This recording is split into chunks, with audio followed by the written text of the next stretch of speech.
그림자 속의 권력 게임. 지하철 안에서 스마트폰 화면을 응시하는 젊은이의 표정이 평온해 보였던 그 순간, 우리는 알지 못했다. 그의 화면 너머에는 어떤 현실이 펼쳐지고 있는지.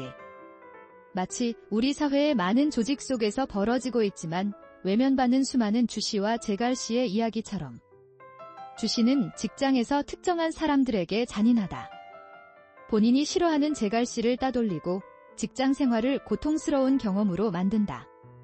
그러나 주씨의 잔인함은 선택적이다. 자신에게 필요한 사람들에게는 관대하고 조직의 분위기를 주도하는 데 능숙하다. 이 같은 이중성은 오히려 주씨를 조직에서 더 효율적인 존재로 만들어주는 것처럼 보인다. 제갈씨는 주씨의 행동에 대해 불만을 제기할 수 없는 위치에 있다. 업무 성과가 뛰어나지 않고 조직 내에서의 입지가 약하기 때문이다. 더욱 안타까운 사실은 제갈씨에게는 다른 직장으로 옮길 능력과 여력이 없다는 점이다. 이로 인해 제갈씨는 자신의 진실된 감정과는 반대로 주씨를 좋은 사람이라고 말해야 하는 모순된 상황에 처한다. 신앙과 선행은 도덕적 균형의 착각. 이 이야기가 더욱 복잡해지는 지점은 주씨의 개인적 삶이다. 주씨는 열렬한 개신교 신자로 교회에서는 모범적인 신도 역할을 한다. 개인적으로 선행을 베풀고 종교 공동체에서 인정받는 삶을 산다. 주씨는 직장에서의 자신의 행동을 인지하고 있지만 이를 개인적인 신앙생활과 선행을 통해 상쇄시킬 수 있다고 믿는다. 마치 도덕적 회계장부에서 빚과 자산을 균형시키듯 교회에서의 선행이 직장에서의 악행을 정화해준다고 생각하는 것이다. 이러한 사고방식은 현대인의 도덕적 이중성을 적나라하게 보여준다. 우리는 종종 서로 다른 삶의 영역을 분리하고 한 영역에서의 행동이 다른 영역에서의 행동을 정당화해 줄 수 있다고 믿는 경향이 있다. 고립된 개인과 디지털 위안. 제갈씨의 상황은 또 다른 측면에서 현대인의 고립을 보여준다. 신앙이 없는 제갈씨는 개인 시간에 아무것도 하지 않는다. 대신 SNS의 자극적인 영상과 타인의 화려한 삶을 동경하며 시간을 보낸다. 이는 동시에 자기 고립과 타인에 대한 동경이라는 모순된 감정을 보여준다. SNS에서 펼쳐지는 타인의 완벽해 보이는 삶은 제갈씨로 하여금 자신의 현실을 더욱 비참하게 느끼게 만든다. 그러나 역설적으로 이런 디지털 공간에서의 도피는 현실의 문제에서 벗어나기 위한 일종의 방어 메커니즘으로 작용하기도 한다. 사회적 인식과 가치의 역설. 가장 아이러니한 점은 사회적으로 주씨가 더 가치 있고 존중받는 사람으로 인식된다는 사실이다.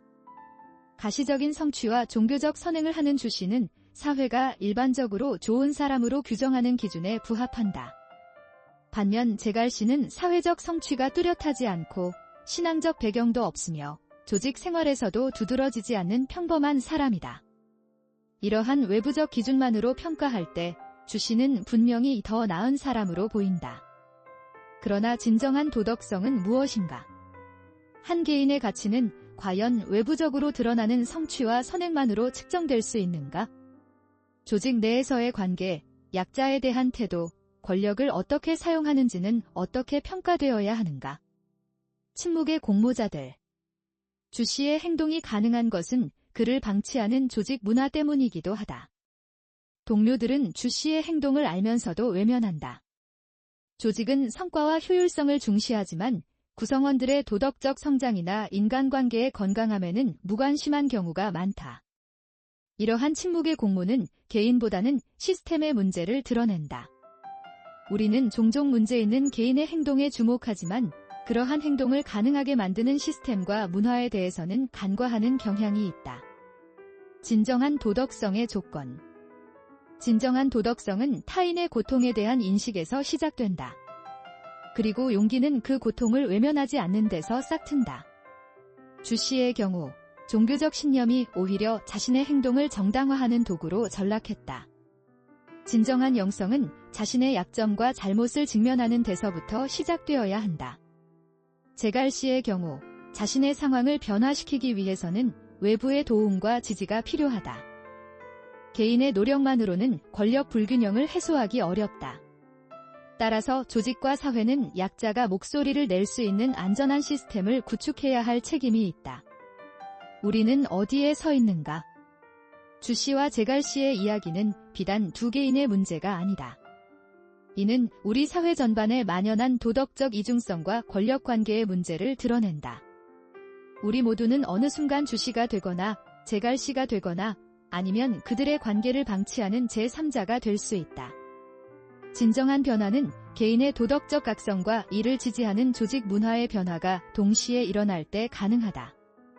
우리가 더 나은 사회를 만들고자 한다면 가시적인 성취와 외형적 선행보다는 인간관계의 질과 약자에 대한 배려를 더 높이 평가하는 가치관의 전환이 필요하다.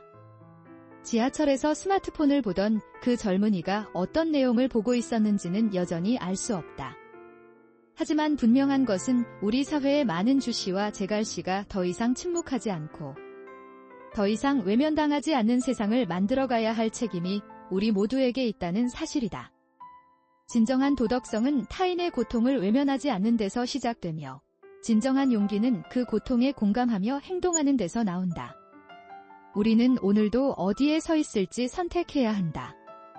오늘 영상은 불경, 성경 그리고 고전 도서에서 얻은 통찰력을 바탕으로 제작한 컨텐츠입니다. 생성형 인공지능의 도움을 받아 다양한 관점으로 고민들에 대해 탐구해 보았습니다. 하지만 이 과정에서 출처나 내용이 부족할 수 있음을 양해해 주시기 바랍니다. 여러분의 생각이나 의견이 궁금합니다. 이 주제에 대해 어떻게 느끼셨는지 댓글로 남겨주시면 감사하겠습니다. 영상이 유익하셨다면 좋아요와 구독 버튼을 눌러주시고 알림 설정도 잊지 마세요. 다음 영상에서 또 만나요.